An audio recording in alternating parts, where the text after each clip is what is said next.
प्रदेश AIMIM party के प्रदेश सचिव और पार्टी प्रवक्ता शादाब चौहान साहब का योगी आदित्यनाथ पर सवाल। क्या न्याय सबके लिए बराबर है?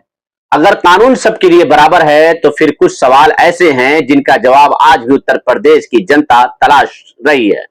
आखिर कुछ मामलों में बुलडोजर और एनकाउंटर की बातें क्यों गूंजती हैं? कुछ पीड़ित परिवार आज भी इंसाफ का इंतजार क्यों कर रहे हैं? आज की खबर में उठे हैं ऐसे सवाल जो सियासत से भी बड़े हैं और इंसाफ से जुड़े हैं।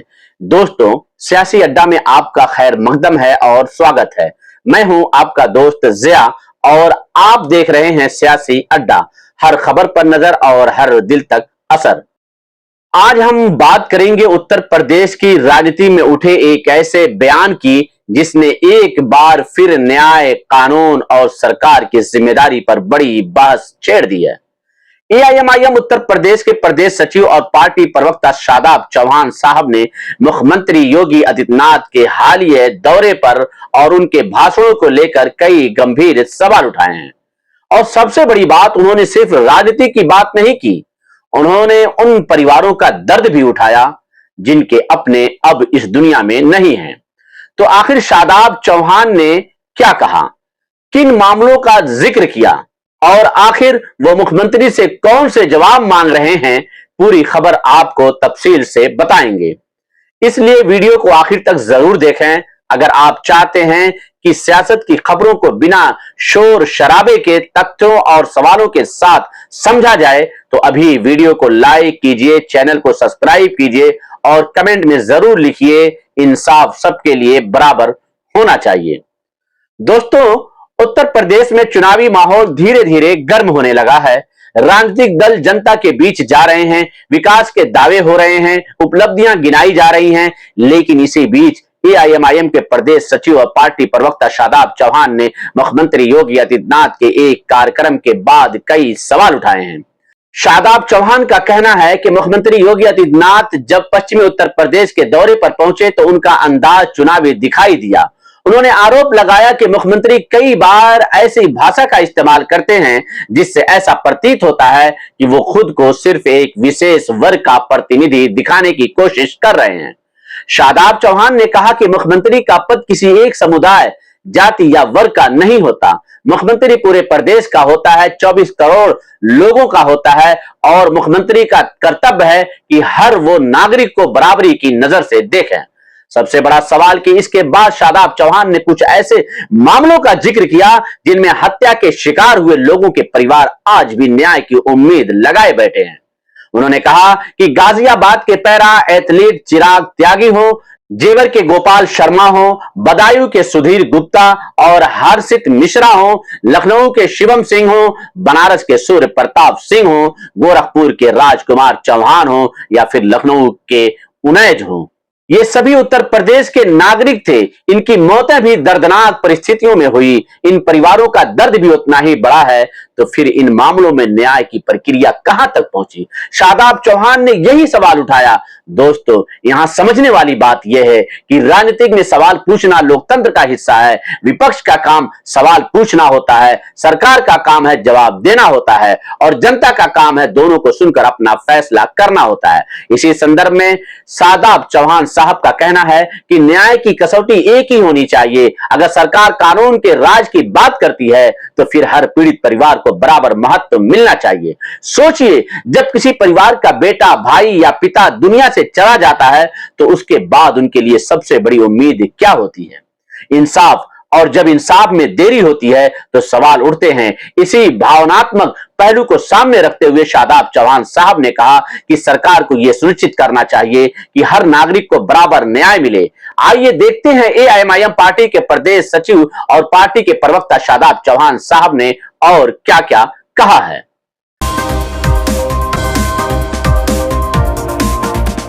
आदरणीय मुख्यमंत्री योगी आदित्यनाथ जी आज पश्चिम उत्तर प्रदेश के दौरे पर थे तो वो इलेक्शन मोड में नजर आ रहे थे और कई बार उनकी भाषा वो पहले भी बोल चुके हैं। ऐसा प्रतीत होता है कि वो बार बार ये बताने की कोशिश करते हैं कि वो हिंदुओं के मुख्यमंत्री हैं। ये दुखद है। आप 24 करोड़ उत्तर प्रदेश की जनता के मुख्यमंत्री हैं, आपने संविधान पर शपथ ली है और आपको राजधर्म का पालन करना चाहिए मुख्यमंत्री जी।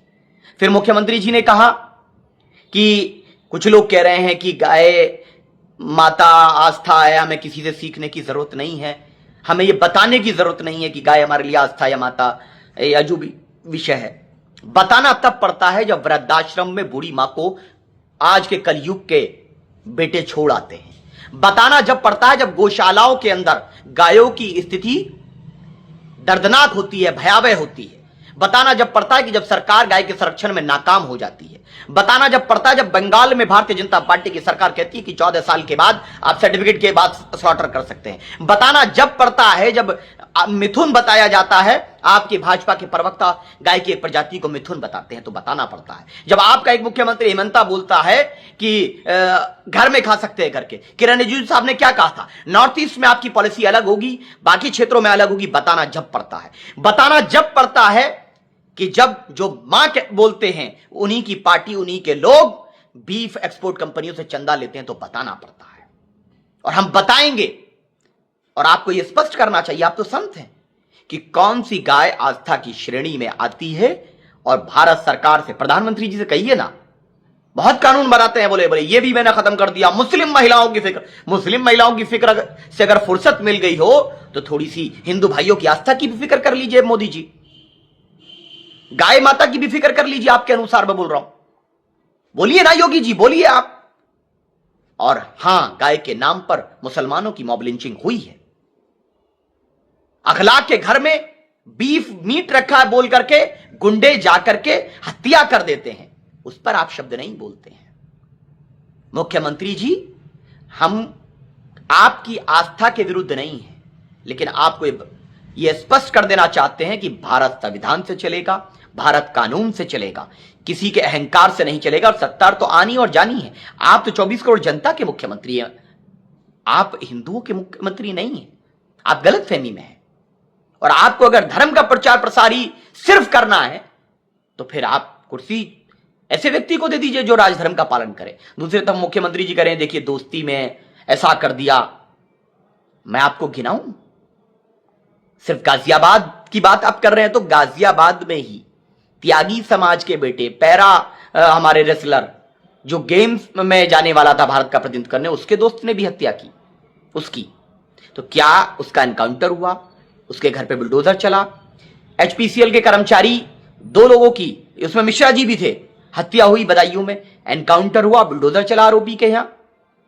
और फिरोजाबाद में जो बच्चे को पटक के मारा और किस नीचता के साथ वो कह रहा है कि उसकी मां से पूछो करके, वहां पुलिस का निशाना चूक गया। गोरखपुर में एक चौहान नाम के व्यक्ति के साथ घटना घटी, लखनऊ में 19 के साथ घटना घटी, एनकाउंटर हुआ आरोपियों का, वाराणसी में हुआ एनकाउंटर आरोपियों का, बुलडोजर चला। लेकिन नहीं, एनकाउंटर और बुलडोजर न्याय से पहले लक्ष्य होगा कि इसका राजनीतिक लाभ कितना होगा। पॉलिटिकल टूरिज्म का अड्डा बना करके रख दिए। पीड़ित परिवार की भावनाओं से खेलना क्या उचित है? बिल्कुल न्याय होना चाहिए। हम पीड़ित परिवारों के प्रति संवेदना प्रकट करते हैं, लेकिन मेरी संवेदना उस त्यागी के लिए भी है, मेरी संवेदना उस 1.5 साल के फिरोजाबाद के बच्चे के लिए भी है, मेरी संवेदना लखनऊ के 19 के लिए भी है, मेरी संवेदना जहांगीरपुरी के उस अरबाज के लिए भी है जिसकी हत्या सौरभ ने की है चाकू से गोदकर। मेरी संवेदना गोरखपुर के चौहान के लिए भी है, बीपीसीएल एचपीसीएल के कर्मचारी मिश्रा जी के लिए भी मेरी संवेदना है, मेरी हर पीड़ित के प्रति संवेदना है। ये फर्क है आप में और हम में। और आज आपको याद आता है, क्या आप एनकाउंटर को न्याय का प्रतीक मानते हैं? क्या न्यायपालिका और अधिवक्ता समाज की कोई वैल्यू नहीं है इस लोकतंत्र में? न्यायपालिका का काम न्याय करना है। और अगर कार्यपालिका, न्यायपालिका, राजपालिका ये सब एक दूसरे के दायित्व में दखलंदाजी करने का कार्य करेंगे तो ये एक स्वस्थ लोकतंत्र के लिए अनुचित होगा और यह हमें स्वीकारना होगा। फिर आदरणीय मुख्यमंत्री जी से मैं कहता हूं कि जो आप बोल रहे हैं कि असद का घर, जो आरोपी था उसका घर अवैध था करके, तो क्या उस अधिकारी पर मुकदमा दर्ज करेंगे जिसके रहते हुए वो बना? क्योंकि वो तो बिल्कुल शहरी क्षेत्र में आता है ना। यह तमाम लोग अधिकारियों पर भी कार्रवाई होगी? क्या आम जनता को ही आप प्रताड़ित करिएगा? क्या दूसरे और जो घर हैं उसमें हिंदू के भी होंगे, मुसलमान के भी होंगे, सबके होंगे, क्या उस पूरी कॉलोनी को आप अवैध घोषित करके खंडर बना देंगे? क्या सदियां बीत जाती हैं, आशियाना बनाने में, और कुछ लोग होते हैं कि लम्हे भी नहीं गुजरने देते उसको उजाड़ने में। मैं आदरणीय मुख्यमंत्री जी से कहूंगा कि चुनाव आते जाते रहेंगे, सत्ता आती जाती रहेगी, लेकिन ये संविधान हमेशा बाकी रहेगा। लोकतंत्र बाकी रहना चाहिए।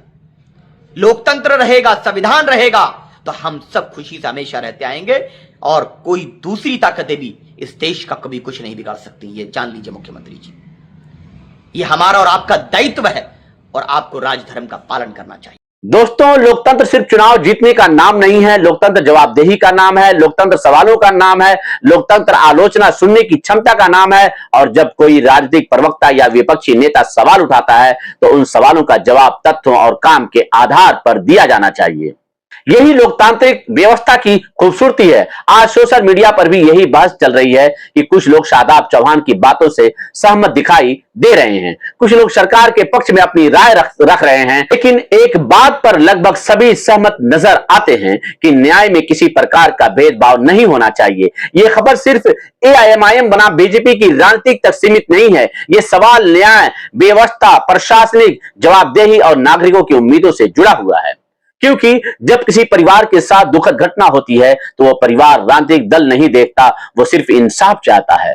दोस्तों, अगर आपको लगता है कि किसी भी लोकतंत्र में सवाल पूछना जरूरी है तो वीडियो को लाइक कीजिए। अगर आपको लगता है कि हर नागरिक को बराबर न्याय मिलना चाहिए तो कमेंट में अपनी राय जरूर लिखिए। और हां, अगर आप चाहते हैं ऐसी गंभीर खबरें आप तक लगातार पहुंचती रहें तो सियासी अड्डा को सब्सक्राइब करना बिल्कुल मत भूलिए। दोस्तों, अब आगे क्या, सबसे महत्वपूर्ण सवाल यही है कि अब आगे क्या होना चाहिए।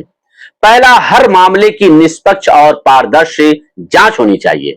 दूसरा, पीड़ित परिवारों को समय पर न्याय मिलना चाहिए। तीसरा, राजनीतिक मतभेदों से ऊपर उठकर कानून का समान रूप से पालन होना चाहिए।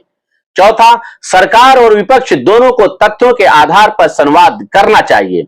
और पांचवा, जनता को भी भावनाओं के साथ साथ तथ्यों को देखकर अपनी राय बनानी चाहिए। दोस्तों, सवाल सिर्फ इतना नहीं है कि किसने क्या कहा, सवाल यह है कि क्या हर नागरिक खुद को कानून के सामने बराबर महसूस करता है? क्या हर पीड़ित परिवार के न्याय की एक जैसी उम्मीद है? क्या लोकतंत्र में उठे सवालों का जवाब लोकतांत्रिक तरीके से दिया जा रहा है? यही वे सवाल हैं जिन पर समाज को भी सोचना है और सियासत को भी। आप इस पूरे मुद्दे पर क्या सोचते हैं? अपनी राय कमेंट बॉक्स में जरूर लिखिए। मैं हूं आपका दोस्त जिया, आप देख रहे थे सियासी अड्डा, हर खबर पर नजर और हर दिल तक असर। मिलते हैं अगली बड़ी खबर के साथ। बहुत बहुत शुक्रिया। जय हिंद, जय भारत।